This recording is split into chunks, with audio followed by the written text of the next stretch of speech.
The Yanks have sent us flying milk bottles. Can you just imagine hearing that crackle over your radio? It's April 1943. You're a veteran German ace in a nimble Focke-Wulf 190, and you're looking at the brand new American fighter, the P-47 Thunderbolt, on its first day out. And you have to laugh. Well, let's dive into why that laughter didn't last very long. Today, we're unpacking the incredible story of the Republic P-47 Thunderbolt. We're going to see how it went from being the Luftwaffe's favorite punchline to one of the most feared weapons of the entire war.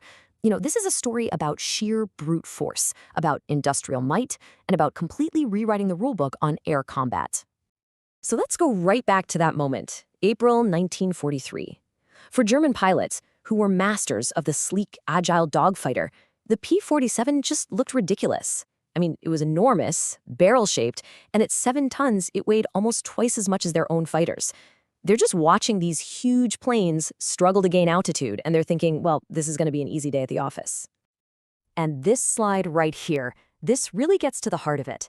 You're looking at two totally opposite ways of thinking about air combat. The Germans, they perfected the art of the lightweight, elegant dogfighter. It was like a fencer's rapier. The Americans, on the other hand, they basically built a flying sledgehammer. The P-47's own designer admitted, it will be a dinosaur, but it will be a dinosaur with good proportions.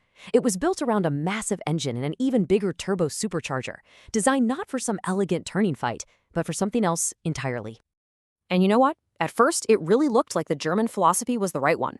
The early combat results, they were just disastrous. The American pilots were trying to fly this thing like it was a Spitfire, and they were just getting torn to shreds. 14 losses for only 3 kills. The numbers seemed to prove exactly what the Germans were saying. This American juggernaut was a total dud. And the German aces were not shy about it. Just listen to this absolutely brutal take from Hauptmann Josef Pips Priller, one of their top guys. Meat for the slaughter. Climbs like a pregnant cow. To what was then the most experienced fighter force in the world, the P-47 wasn't just a bad plane, it was a joke. But even as the jokes were flying, something strange was happening. A hidden strength was starting to emerge that nobody, not even the Americans, had really seen coming. Okay, so this is where the whole story pivots. Pilots were starting to notice that, P-47s were getting shot up, but they were absorbing an absolutely unbelievable amount of punishment before they went down. We're talking about damage that would have vaporized a Messerschmitt or a Spitfire in a heartbeat. The plane's ruggedness, that was its first hidden superpower. And one pilot was about to prove it in the most dramatic way you can imagine.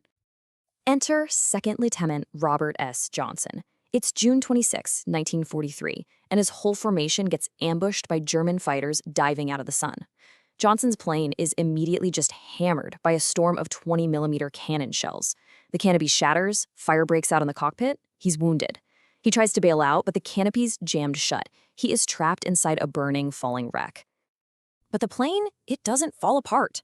Johnson somehow wrestles it back under control and just turns for home. A lone German fighter closes in for the kill and for minutes just unloads everything he has into Johnson's plane. When he finally runs out of ammo, he pulls up alongside, stares in utter disbelief, literally shakes his head, and just flies away. When Johnson's P-47 limped back to base, the ground crew stopped counting the holes at over 200. Johnson's survival. This sent a shockwave through both sides. German intelligence gets the combat report from their own pilot, and they flat out refused to believe it. They said it was impossible. On the American side, engineers studied the wreckage of Johnson's plane and realized they had built something far tougher than they ever imagined. The legend of the juggernaut was born, and the laughter was starting to die down. And this led to this massive aha moment for the American commanders. The 56th Fighter Group's commander, a guy named Hubert Semke, he basically realized, we've been doing this all wrong. Don't turn with them. Don't try to outclimb them down low. Use your weight. Use your power. Use your guns. They stopped trying to play the Germans' game, and they started inventing their own. And this is that new game. It was a brilliantly simple and absolutely brutal strategy that the pilots called the Thunderbolt turkey shoot. First, they'd use the P-47's excellent high-altitude performance to climb way above the Germans. Then they would dive. And that immense weight, which used to be a liability, suddenly became a weapon, accelerating the plane to over 550 miles per hour, way too fast for German guns to even track. They'd make one single, devastating firing pass, and then use all that speed to zoom climb right back up to safety. And that firing pass, it was just apocalyptic. The P-47 carried 8 heavy .50 caliber machine guns. Firing all at once, they had a combined rate of fire of 6,000 rounds per minute. German pilots didn't even call it gunfire. They called it a wall of lead. Any aircraft caught in that storm didn't just get shot down, it literally disintegrated in midair. And then came the final piece of the puzzle. In early 1944, new Thunderbolts started showing up with these massive paddle blade propellers. This one single upgrade dramatically improved the P-47's climb rate, basically eliminating its last big weakness. There's a story of a German pilot who, after running into one of these, wrote in his diary just completely shocked. The fat American fighters have learned to climb. The game had officially completely changed. But the true terror of the P-47 wasn't just about its performance in the air. It was about what stood behind it, the overwhelming, unstoppable power of American industry. This wasn't just a plane. It was a symbol of an industrial philosophy that Germany simply had no answer for. So as the P-51 Mustang started taking over the really long-range escort missions, the P-47 was just unleashed on ground targets, and its ruggedness and firepower made it the perfect weapon for that job.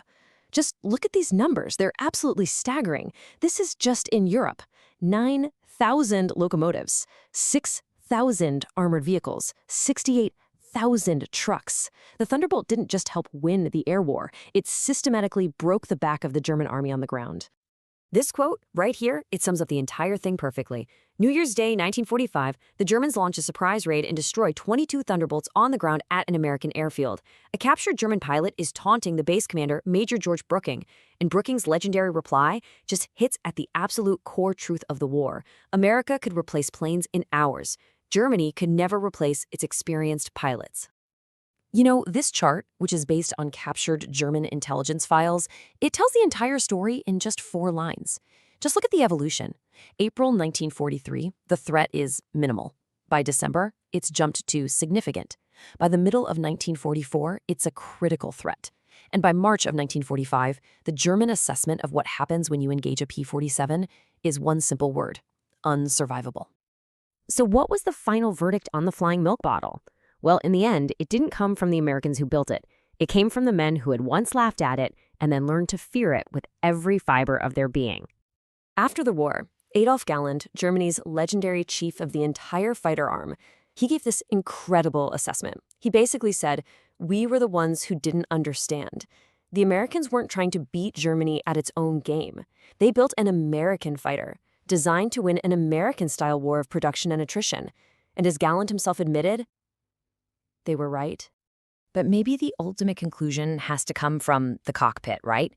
What was it really like for the guys who had to face that wall of lead? Here it is.